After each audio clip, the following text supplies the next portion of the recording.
India और south Africa के बीच 5 मैचों की वनडे सीरीज 2-2 की बराबरी पर खड़ी थी। पांचवा और निर्णायक मुकाबला वानखेड़े में खेला जाना था। अफ्रीका ने टॉस जीतकर पहले बल्लेबाजी करने का फैसला किया। अफ्रीका की तरफ से हाशिम अमला और क्विंटन डी कॉक की सलामी जोड़ी मैदान पर आती है। पारी के दूसरे ही ओवर में हाशिम अमला ने मोहित शर्मा पर हमला करके पारी का पहला चौका लगाया। फिर अगली गेंद को भी चौके के लिए भेज दिया। उसके बाद क्विंटन डी कॉक ने भी अपनी पारी का पहला चौका लगाया, परंतु अब अमला तो अपने ही कातिलाना अंदाज में खेल रहे थे और मोहित को एक ओवर में 3 चौके मार MS धोनी को कैच थमा पवेलियन चल दिए। अमला ने महज 13 गेंदों पर 23 रनों की तूफानी पारी खेली। अब डुप्लेसिस और डी कॉक की जोड़ी पारी को आगे बढ़ाती है। दोनों ने मिलकर अपनी टीम के स्कोर को 50 के पार पहुंचाया। डी कॉक तो दर्शकों की डिमांड पर चौके लगा रहे थे।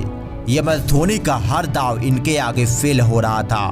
फिर 13वें ओवर में डी कॉक ने इसी सिंगल के साथ अपना शानदार अर्धशतक भी पूरा कर लिया। इतनी जल्दी अफ्रीका का स्कोर 100 के करीब पहुंच रहा था। बावजूद उसके डी कॉक हर गेंद को बाउंड्री में डील कर रहे थे। मोहित को लगाया गया यह छक्का हर किसी को मोहित कर रहा था कि उसी बीच डी कॉक ने मात्र 77 गेंदों पर अपना ऐतिहासिक शतक भी पूरा कर लिया। अभी तक डुप्लेसिस का बल्ला शांत ही था। अकेले डी कॉक ने पारी को संभाल रखा था। अब 25 ओवर की समाप्ति पर स्कोर 177 रनों पर 2 विकेट होता है।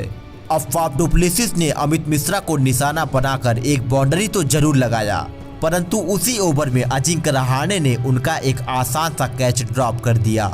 अभी तक इसके परिणाम से हर कोई अनजान था, क्योंकि अब डुप्लेसिस ने भी अपनी 50 पूरी कर लिया। अब कप्तान MS धोनी ने सुरेश रैना के हाथ में गेंद थमाई और रैना ने डी कॉक को कोहली के हाथों कैच करा अफ्रीका को दूसरा झटका दे दिया। डी कॉक ने शानदार 87 गेंदों पर 109 रनों की बेहतरीन पारी खेली। अब एक बार फिर से डीडी की जोड़ी मैदान पर होती है। एक तरफ डुप्लेसिस तो दूसरी तरफ डिविलियर्स के छक्के देखकर दर्शक जश्न मना रहे थे। अब 30 ओवर की समाप्ति पर अफ्रीका का स्कोर 205 रनों पर केवल 2 विकेट होता है। अब फाफ डुप्लेसिस भी धीरे धीरे अपने शतक की तरफ बढ़ रहे थे। उधर AB डिविलियर्स तेजी से अपनी पारी को तूफानी अंदाज में आगे बढ़ा रहे थे। अब 39वें ओवर की पहली गेंद पर डिविलियर्स ने भुवनेश्वर को एक छक्का मारा और इसी के साथ अपना अर्धशतक भी पूरा कर लिया। डीडी की मार MS धोनी की BP बढ़ा रही थी। अब 40 ओवरों का खेल समाप्त हो चुका था। स्कोर 294 रनों पर 2 विकेट होता है। ऐसे हालात में डिविलियर्स जैसा खूंखार बल्लेबाज गेंदबाजों का करियर खत्म करने को तैयार रहता है। यहाँ से डिविलियर्स ने भारतीय गेंदबाजों का बीच मैदान में गला घोट दिया। अब उनके साथी फाफ का भी शतक आ गया।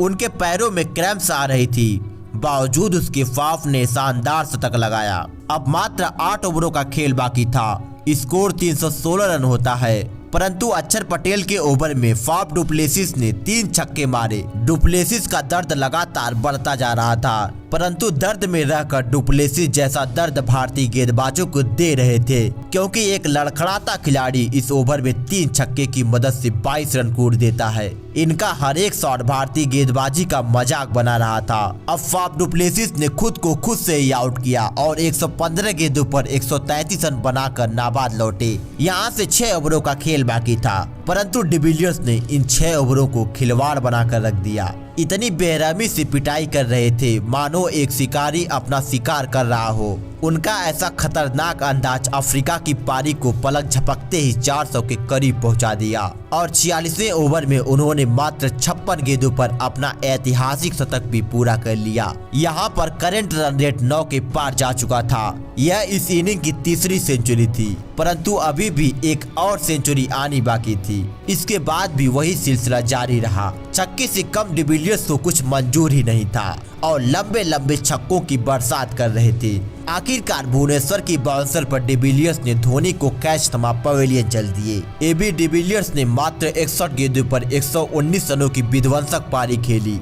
स्कोर 404 रन होता है। भुवनेश्वर कुमार अपने शतक से मात्र 14 रन दूर होते हैं, पर मिलर का कहर भुवनेश्वर को उनका शतक पूरा करा दिया और इस ओवर में 3 चौके और 1 छक्के लगे। भुवनेश्वर ने 10 ओवर के गेंदबाजी कोटे में 100 रनों से ज्यादा रन लुटा दिए। अब धमाका पूरे मैच में हुआ था तो आखिरी ओवर में कैसे रुक सकता था और पहली गेंद पर एक लंबा छक्का लगा। परंतु दूसरी गेंद पर विकेट गिर गया और अफ्रीका टीम ने 438 रनों का पहाड़ जैसा टारगेट सेट किया। भारतीय टीम का मान सम्मान मर्यादा डिकॉक, डुप्लेसिस और डिविलियर्स के हत्थे चढ़ गया। अब भारत को यह मैच और सीरीज जीतने के लिए इतिहास दोहराना था, क्योंकि अब 300 गेंदों पर 439 रन बनाने थे। भारतीय टीम की तरफ से रोहित शर्मा और शिखर धवन की जोड़ी मैदान पर आती है। रोहित ने पहले ओवर में चौका लगाकर अपने इरादे को जग जाहिर कर दिया। फिर दूसरे ओवर में धवन ने भी चौके से अपना खाता खोला। यह मैच केवल चौकों छक्कों का था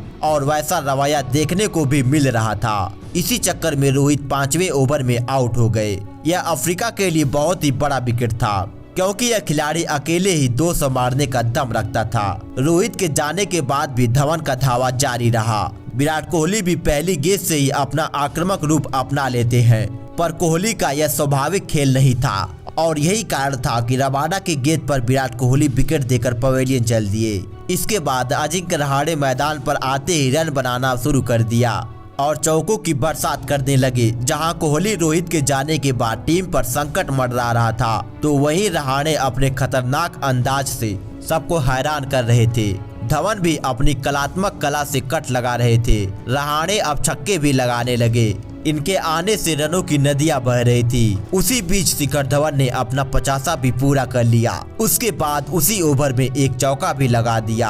अब 20 ओवरों का खेल समाप्त हो चुका था। स्कोर 126 रन होता है। तभी रहाणे ने एक बेहतरीन चौका लगाकर अपने 50 का परचम लहराया। रहाणे शुरुआती 2 झटकों से टीम को बाहर निकाल चुके थे। यहाँ से 177 गेंदों पर 306 रनों की दरकार थी। आज अजिंक्य रहाणे का बल्ला आग उगल रहा था। उनको देखकर हर कोई हैरान हो रहा था। अब इमरान ताहिर को तोड़ना प्रारंभ किया और उनको 2 बेहद ही शानदार छक्के लगाए, परंतु कगिसो रबाडा ने शिखर धवन को अपने जाल में फंसाकर उस शतकीय साझेदारी का भी अंत कर दिया। यह मैच इसके बाद भी जिंदा था, क्योंकि आज रहाणे रणभूमि में युद्ध लड़ रहे थे। उनके साथी रैना ने भी एक शानदार और लंबा छक्का लगाया, पर वो भी रबाडा के यार्कर का शिकार हो गए। अब रहाणे अकेले क्या ही कर सकते थे और वो भी 87 रन बनाकर स्टेन के गेंद पर बाउंड्री पर कैच थमा बैठे।